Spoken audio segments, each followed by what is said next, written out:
Béni soit Dieu, alléluia, il est grand et il est glorieux, amen. Merci aux musiciens et aux chantres, à tous ceux qui sont ici présents. Bonjour aussi à chacun d'entre vous qui êtes venus, mais aussi à tous nos internautes qui nous suivent sur Internet. Que Dieu vous bénisse, que Dieu vous fasse du bien. Et à vous qui êtes de passage, eh bien, sentez-vous à l'aise. Et ce que je trouve extraordinaire, c'est qu'on peut ne pas être de cette église, mais quand on a l'Esprit du Seigneur, partout où on se retrouve, on se sent bien. Amen.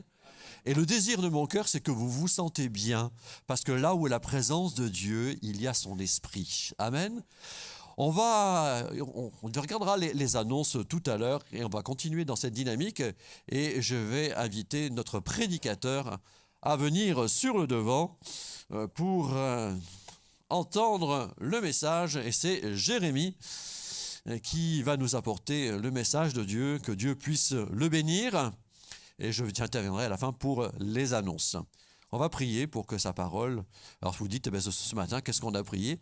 Mais prier, c'est parler. Mais écoutez, quand on aime quelqu'un... Moi, lorsque je suis avec ma bien-aimée, donc mon épouse, je suis toujours en train de parler. On est toujours en train de parler, toujours. On a toujours quelque chose à dire, c'est vrai. Et quand on aime Dieu, on a toujours quelque chose à dire. Alors c'est vrai qu'aujourd'hui, si vous vous prenez dans la rue en train de prier Dieu, c'est pas étonnant. Il y a quelques années, 30 ans en arrière, si vous parliez dans la rue, ça pouvait dire, oula, celui-là, il est bizarre. Mais aujourd'hui, ils ont tellement des kits oreillettes qu'on entend des gens qui parlent dans la rue que ça nous choque plus. Parlez avec Dieu comme ça et vous verrez que, en tout cas, quand on aime Dieu, on aime parler avec lui. On aime échanger. Et puis si vous n'aimez pas parler avec lui, dites-vous que pour l'éternité, vous allez échanger avec lui. Alors déjà, préparez-vous pour cela. Amen. On va prier le Seigneur. Mon Père Céleste, nous te bénissons et nous te rendons grâce. Merci Seigneur de bénir, c'est vrai, ta parole. Merci pour ces moments que nous avons passés. Nous croyons, Seigneur mon Dieu, que des victoires ont été remportées. Alléluia. Au nom de l'Éternel des armées, nous avons vu, Seigneur, ta puissance et nous croyons que maintenant, des choses extraordinaires vont se passer. Alors merci, Seigneur, de bénir ta parole, de bénir nos cœurs afin que nous puissions la recevoir et qu'elle nous fasse du bien. Et nous te demandons, Père, dans le nom du Seigneur Jésus. Amen. Amen. En tout cas, gloire à Dieu. Et je vois qu'il y a la famille Lucius qui est là-bas, le géant qui avait envahi justement au niveau de leur petit Livio. Eh bien, le géant est tombé. Amen. Et comme on leur a dit, mais quel médicament vous avez pris? Ils se sont regardés. On a prié le Seigneur. Et c'est le Seigneur qui est intervenu. Alors, gloire à Dieu. Donc, je rends ce témoignage. Merci au Seigneur. Je ne sais pas si on m'entend. Si. Bonjour à tous, soyez les bienvenus. C'est toujours un plaisir et une grâce aussi de pouvoir vous apporter ce que Dieu a mis dans mon cœur. Un message qui, comme toujours, nous parle et qui va prendre forme dans un texte où l'on va voir un petit peu toutes les dimensions un petit peu que recouvre ce mot du pardon. Et en guise d'introduction, souvent on remarque qu'aujourd'hui, on est dans un monde où les gens, peut-être par fierté ou par orgueil, ont beaucoup de mal à reconnaître leurs torts. Et souvent, chacun un petit peu aujourd'hui a une vérité qu'il détient, un peu comme un trésor. Et le dialogue est parfois assez difficile et on devient tous un peu des experts. Je ne sais pas si vous avez vu, quand on écoute la télévision ou autre chose, on a des experts dans tout aujourd'hui.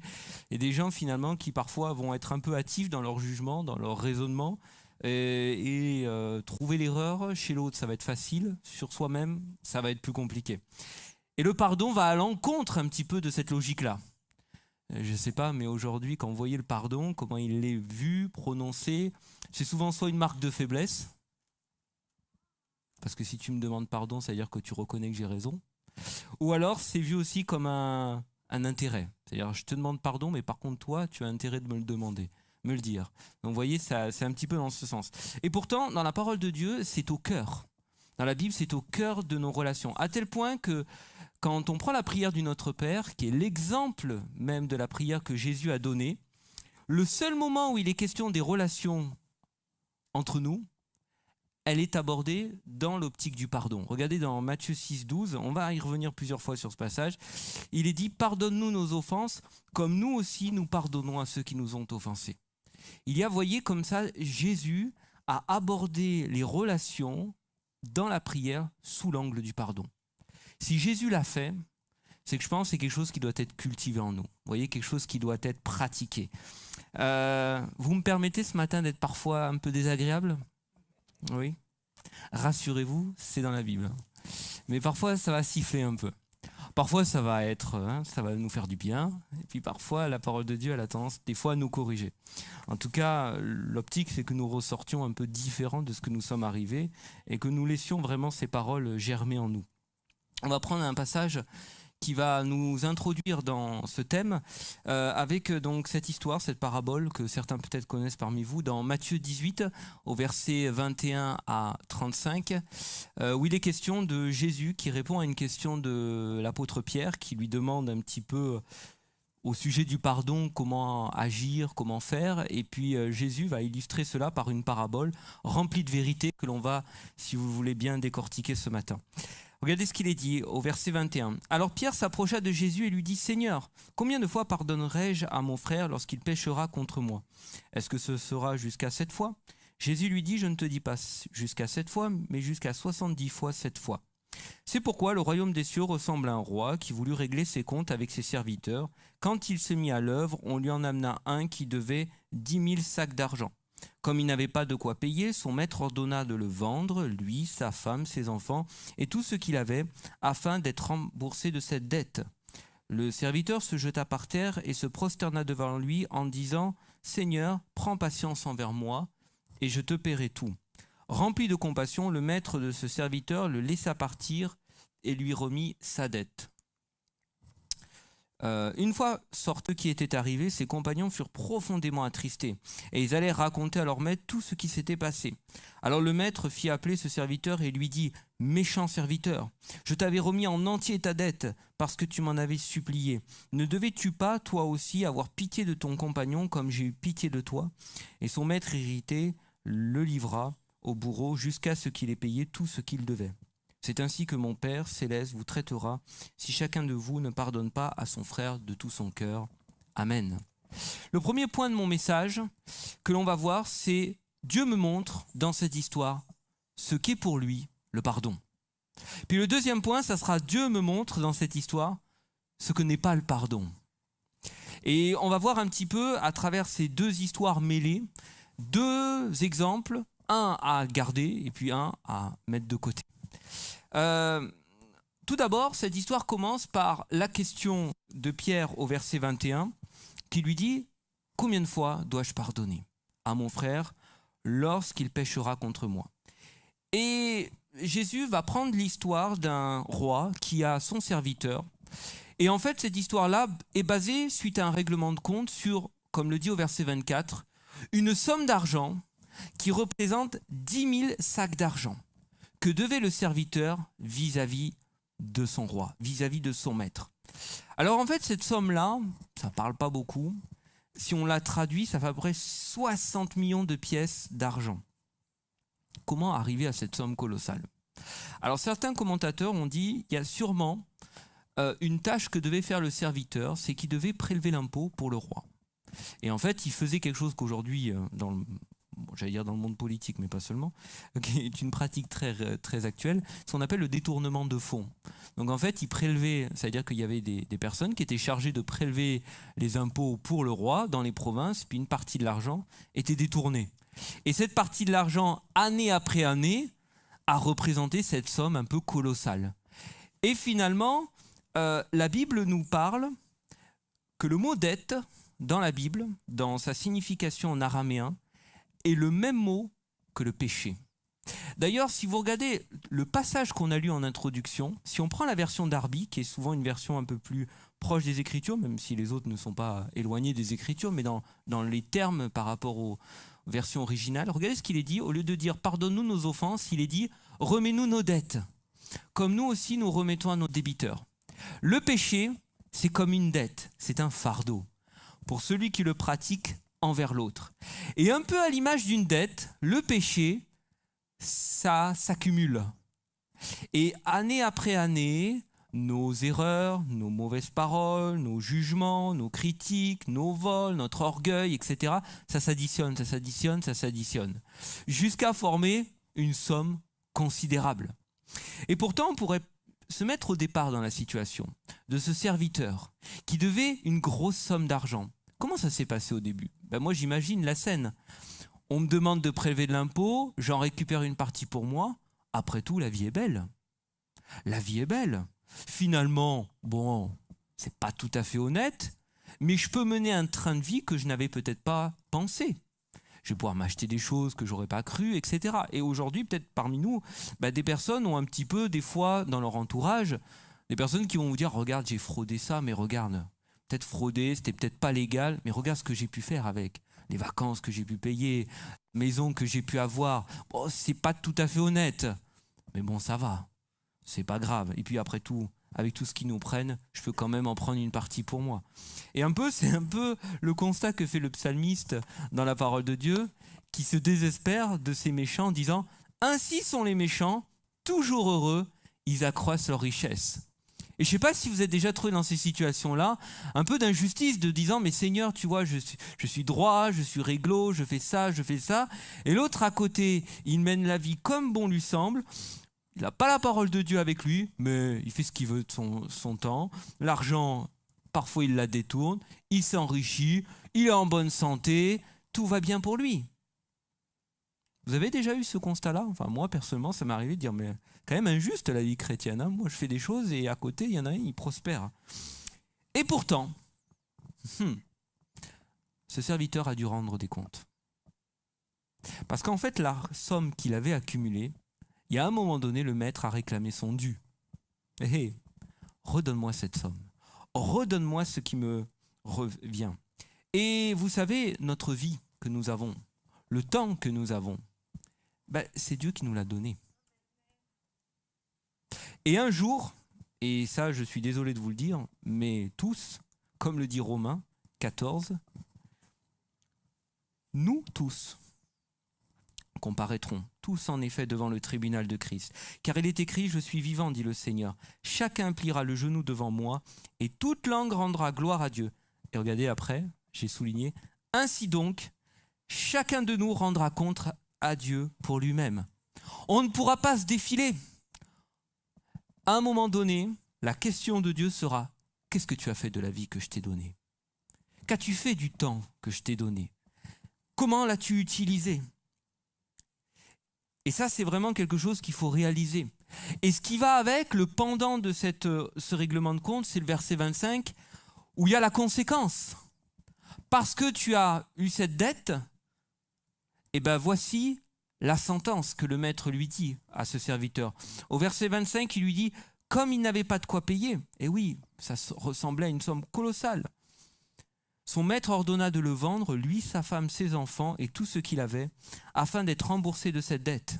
Il n'avait plus les moyens de rembourser, le péché était devenu tellement important, il avait tellement fraudé, qu'il y avait une sentence. Et le plus grave dans l'histoire, bien sûr, d'être vendu avec ses biens, etc., c'est quelque chose de très grave. Surtout qu'avant, on avait ce qu'on appelait l'esclavage pour dette. On était rendu esclave à cause de nos dettes. Donc il perd sa liberté, mais vous savez, le pire dans l'histoire, c'est qu'il perd la présence du maître. On a parlé ce matin de la présence de Dieu, etc. Et en fait, ce serviteur, il a perdu la présence du maître. Voilà sa sentence. Et le péché, mes amis, il nous éloigne de Dieu. Il y a ce fossé entre nous et Dieu. Et le pire, ce qui fait le plus de peine dans le cœur de Dieu, c'est de voir des personnes être détournées de lui. Il ne peut pas y avoir cette cohabitation entre Dieu et le péché. C'est pas possible. Et bien évidemment, il nous lie, il nous empêche. Alors on peut paraître beau, on peut paraître riche, on peut paraître quelqu'un de fortuné, etc.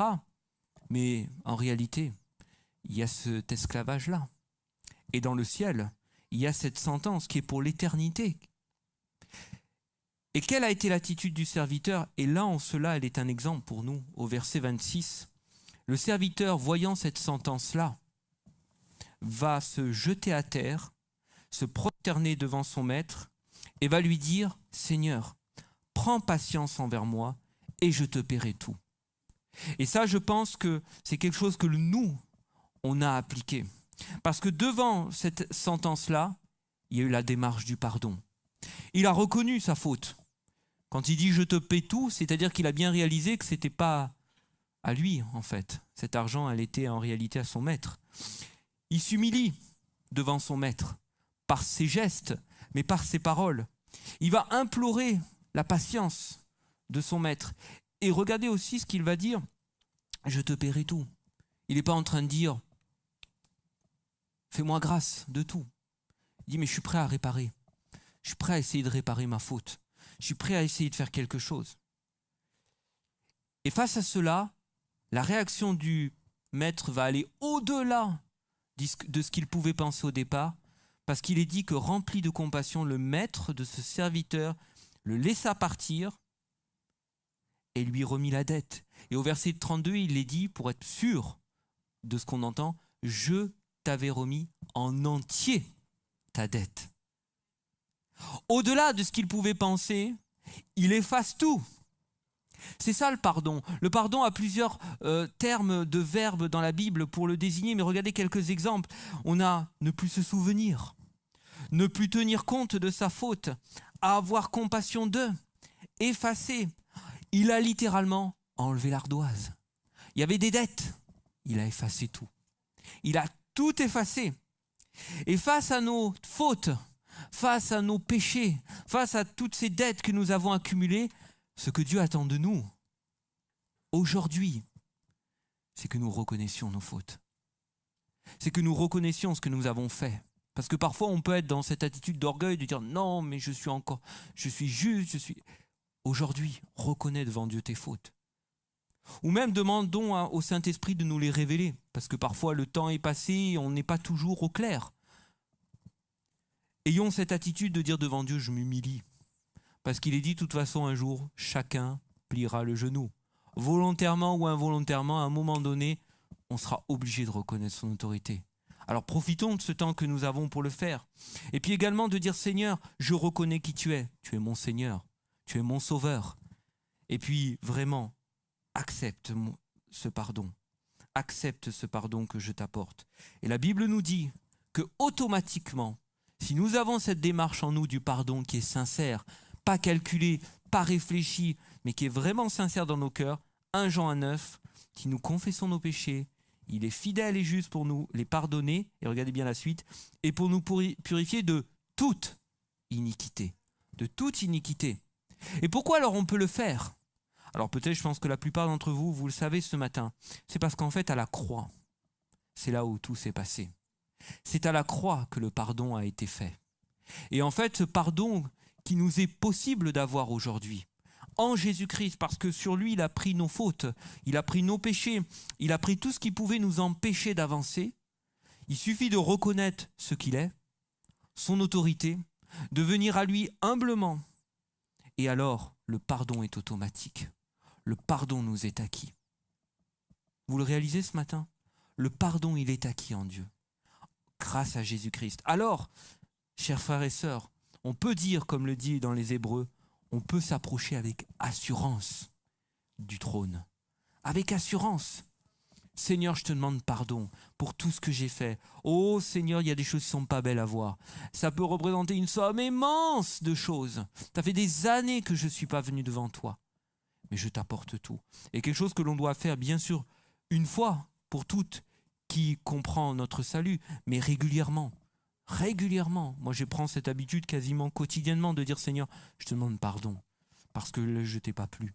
Je n'ai pas été ce serviteur, cet enfant qui était agréable.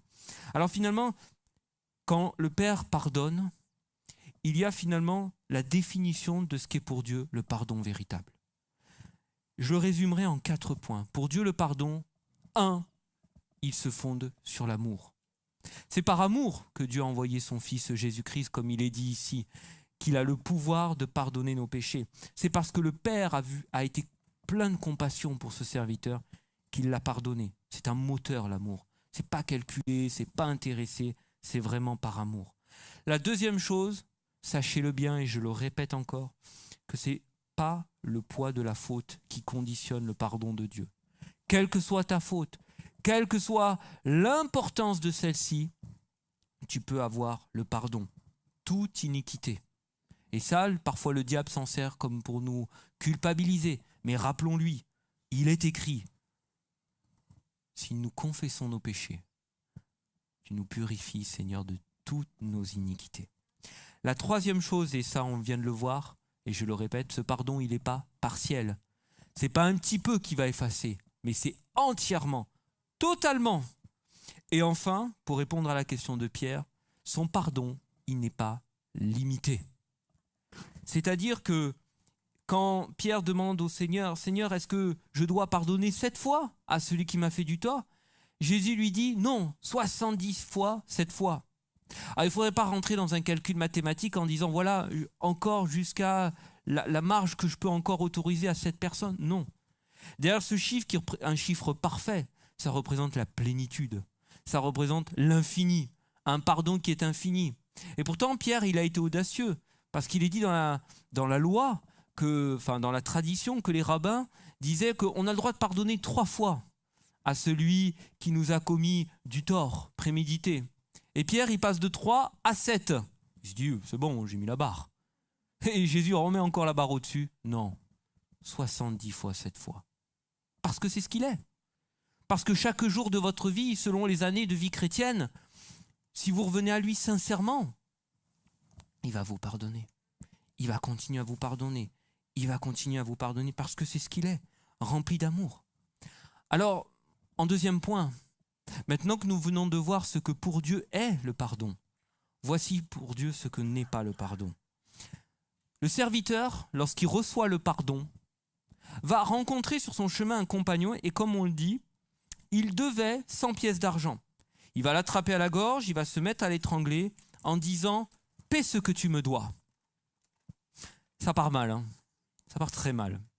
Parce que cet homme qui vient de recevoir le pardon, on a effacé, par Eric Kiki, hein, cette somme, 600 000 fois inférieure. Et pourtant, là où le maître était comme un juge, en disant, bah, tu vois, voilà ce que tu as fait, voilà les comptes que tu me dois, et voici la sentence. Cet homme-là, il va être impulsif. Il va manquer de maîtrise de soi et de douceur. Il va être très dur. Il l'attrape à la gorge, il veut l'étrangler, et il l'ordonne, paie ce que tu me dois. Et parfois, ça me fait penser un peu à l'image de nos relations les uns envers les autres.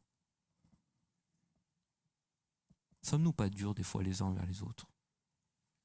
Sommes-nous parfois pas exigeants les uns envers les autres? Ah, tu me dois ça. Et vous savez, parfois on dit, ah mais c'est un peu un trait de caractère. La maîtrise de soi, la douceur, c'est un trait de caractère. Mais on confond trait de caractère et fruit de l'esprit.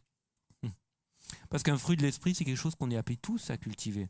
Regardez, dans Philippiens 4-5, il n'est pas dit que la douceur de quelques-uns soit connue de tous, mais que votre douceur collectivement soit connue de tous. Et pourtant, le compagnon va prendre acte de cela et il va avoir cette démarche de pardon. Il tombe à ses pieds, il le supplie, prends patience envers moi et je te paierai. Encore une fois, plein d'humilité.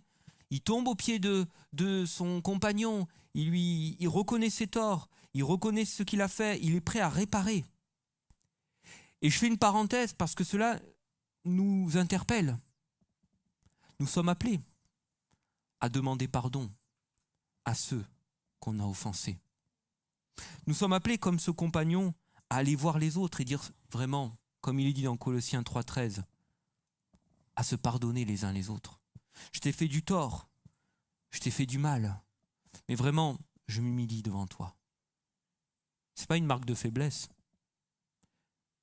Je veux vraiment réparer ce que j'ai fait, sans calcul, sans intérêt. Et juste avant cette histoire, on n'aura pas le temps de la lire, mais la Bible condamne la personne qui a fait du tort et qui refuse de les reconnaître. Alors, il y a plusieurs étapes, on l'avertit plusieurs fois, il y a une démarche de patience. Et puis à un moment donné, la sentence arrive, séparez-vous de cette personne. Elle ne veut pas reconnaître ses torts, elle ne veut pas reconnaître ce qu'elle a fait, qu'elle soit dissociée. Qu'elle soit dissociée. Et le serviteur, quand il voit finalement son compagnon qui se jette à terre, quelle attitude va-t-il avoir? Il est dit au verset 30, « Mais l'autre ne voulut pas, et alla le jeter en prison jusqu'à ce qu'il ait payé ce qu'il devait. » au lieu d'accepter le pardon, il va le refuser. Il va le refuser et il va le jeter en prison pour être remboursé de sa dette. Et vous savez, autant on a vu tout à l'heure ce que c'était le pardon véritable pour Dieu, regardez les problèmes qui apparaissent là-dedans. 1, il manque de compassion. N'est-il pas dit dans la Bible, dans Jean 13, verset 35, « À ceux-ci tous reconnaîtront que vous êtes mes disciples si vous avez de l'amour les uns pour les autres. » C'est à la base, c'est le pardon qui repose sur l'amour. Et il était insensible au sort de son compagnon. La deuxième chose, c'est que son pardon à lui, il était limité dans le temps et limité dans la quantité. Pour lui, cette somme d'argent était tellement importante qu'elle exigeait remboursement immédiat. Immédiat. Pas de quartier, pas d'attente, immédiatement. Un peu dans une optique de vengeance, dans une réflexion humaine, un peu très, très matérielle, très humaine, très logique, mais pas selon les plans de Dieu. Et la troisième chose, et c'est le plus grave, c'est que le manque de pardon dans cette histoire a brisé un lien. Il était plus soucieux de récolter l'argent que du sort de son compagnon, parce qu'il allait le jeter en prison là. Donc il se coupe de la relation avec lui. Mais lui, ce qui l'importait, c'était hey, j'ai bien récolté ce qu'on me doit. Alors que l'autre, tu n'avais pas dit fais-moi grâce de tout. Juste prends patience, je vais te rembourser. Mais il me faut du temps. Et quelle est la conséquence de cette attitude ? Elle est grave, elle est de deux ordres. La première, regardez ce qu'il dit au verset 31. À la vue de ce qui était arrivé, ses compagnons furent profondément attristés. Mais c'est que ça ruine tout notre témoignage. On a bâti un témoignage pendant des années. Vous savez, la confiance, c'est long à mettre en place. Et puis ce refus de pardon, ça coupe tout. Et ça a des effets collatéraux.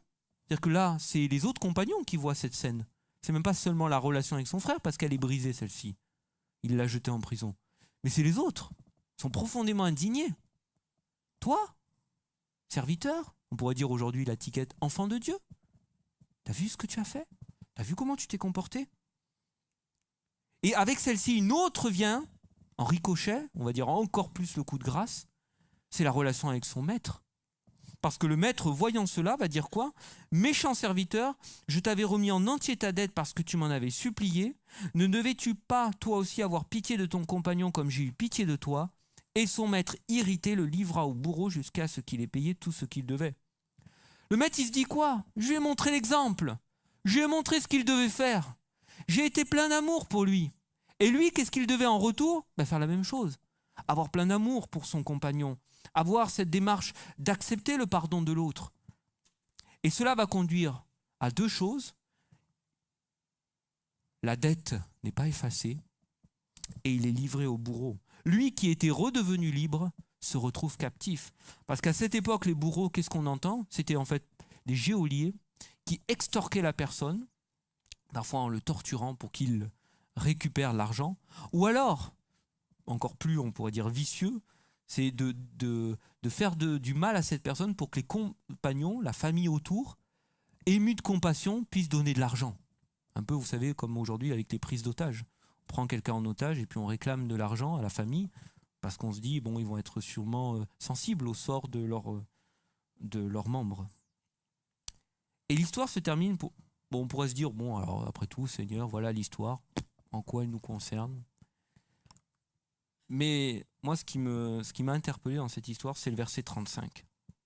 C'est ainsi que mon Père Céleste vous traitera si chacun de vous ne pardonne pas à son frère de tout son cœur. C'est dur, ça. Qu'est-ce qu'il est en train de dire, Jésus ? Tu as reçu l'amour à la croix. On a reçu l'amour. On a reçu le pardon immérité, cette grosse somme d'argent, nos fautes, nos péchés, etc. Et nous également, on doit avoir cette démarche de pardon envers les autres. On ne doit pas monnayer notre pardon. On ne doit pas le quantifier. Lui, il n'a pas eu cette attitude envers nous. On doit vraiment réaliser que ce manque de pardon-là, qu'est-ce qu'il va avoir comme incidence ? 1, il va nous rendre captifs. 2, il va nous amener à être dissociés de la présence de Dieu, dissociés de ses bénédictions. Et j'irai même plus loin, et là je parle à nous collectivement.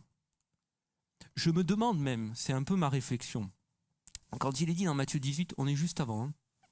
Donc on a l'histoire de l'homme qui a eu tort et qui n'a pas voulu reconnaître son pardon, on a ces versets et puis on a cette histoire-là. Je me demande si ce passage qui est mis là-dedans, vous savez quand on dit « si 2 d'entre vous s'accordent sur la terre pour demander quoi que ce soit, cela sera accordé par mon Père Céleste » ou alors un peu cette image de l'Église, de la définition « car là où 2 ou 3 sont rassemblés en mon nom, je suis au milieu d'eux ». Vous êtes d'accord avec moi que c'est un peu la définition d'une Église, une assemblée.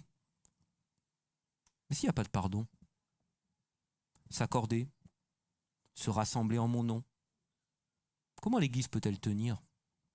Comment l'Église peut être affermie si elle n'est pas unie ? S'il y a de la désunion ? N'est-ce pas la prière de Jésus dans Jean 17 « Seigneur, qu'il soit uni comme moi, je suis uni à toi » et qu'il l'insiste à plusieurs reprises. Donc peut-être que l'équilibre de l'Église peut en être menacé quand il n'y a pas cette démarche de pardon. Ce n'est pas une option de pardon, c'est vraiment au cœur, c'est au fondement. Et d'ailleurs, ça se termine là-dessus. Nous ne pouvons pas recevoir le pardon du Père si nous ne pardonnons pas aux autres. Ça fait un peu Ancien Testament dit comme ça, mais c'est une vérité. Il y a cette correspondance. Reprenons ce passage. Pardonne-nous nos offenses, Seigneur, comme nous aussi, nous pardonnons à ceux qui nous ont offensés. Et si on reprend juste le passage dans Marc, regardez, pardonnez-lui afin que votre Père Céleste vous pardonne aussi. Il y a plusieurs passages et on ne peut pas mettre des choses à moitié, dire « Oh non Seigneur, je mets ça de côté ». Alors, c'est vrai que des fois un peu, on en a parlé, on est un petit peu bancal.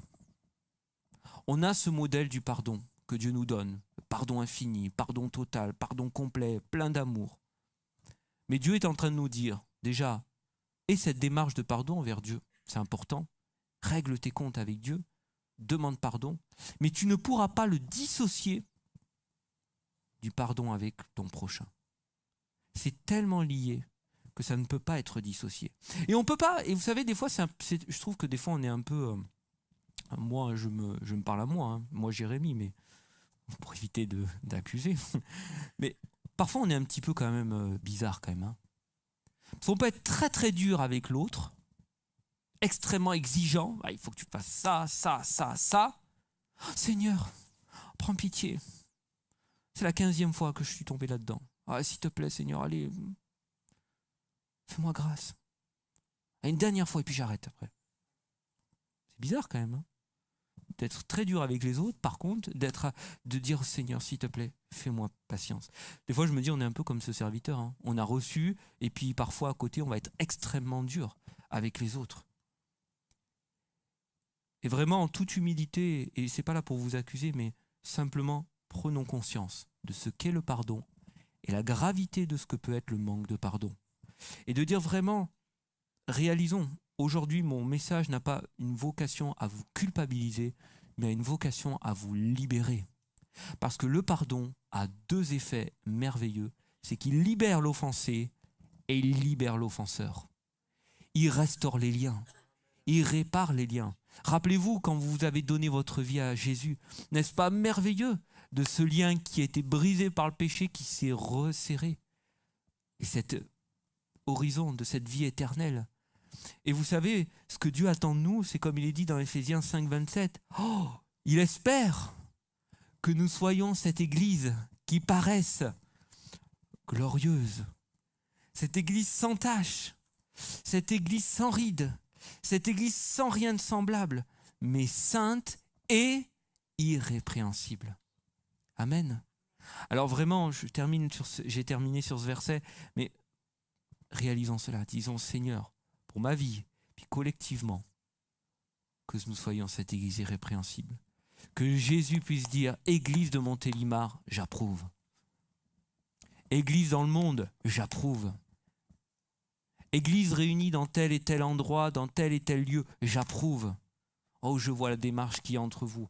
Dieu ne nous appelle pas à être parfaits, mais Dieu nous appelle à tendre à la perfection.